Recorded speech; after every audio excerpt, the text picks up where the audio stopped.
ലോകത്തുള്ള എല്ലാ ജീവികളും ലോകത്തുള്ള എല്ലാ സൃഷ്ടികളും അവകൾക്ക് മുഴുവനും റഹ്മത്തായി നിയോഗിക്കപ്പെട്ട റഹ്മത്തുൽ ലിൽ ആലമീൻ മുഹമ്മദുർ റസൂലുള്ളാഹി സല്ലല്ലാഹു അലൈഹി വസല്ലം നിങ്ങളെ സ്നേഹിക്കുന്നു, നബി തങ്ങളോട് ആദരവ് പ്രകടിപ്പിക്കുന്നു, നബി തങ്ങളോട് ഇസ്തിഗാഥ ചെയ്യുന്നു, സഹായം തേടുന്നു, സഹായം ലഭിക്കുന്നു.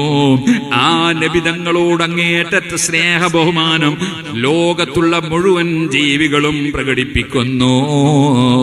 അതാണ് ശറഫൽ അനാമ ചൊല്ലുമ്പോ വആതകൽ ഔദു യബ്കി വതദല്ലൽ ബൈന യദൈക വസ്തജാറക യാ ഹബീബി ഇൻദക നബിയുൻ നഫൂറു യാ നബി സലാമു അലൈക്കും യാ റസൂൽ സലാം അലൈക്കും യാ ഹബീബ് സലാം അലൈക്കും സ്വലവാത്തുല്ലാഹി അലൈക്കും. അങ്ങയോട് മാന് വന്ന് അഭയം തേടി നബിയേ,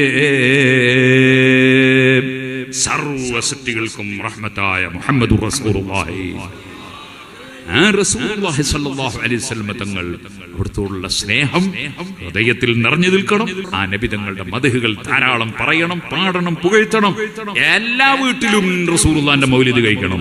എല്ലാ നാട്ടിലും പള്ളികളിലും മദ്രസയിലും ഒക്കെ മൗലിദ് കൊണ്ടാടണം.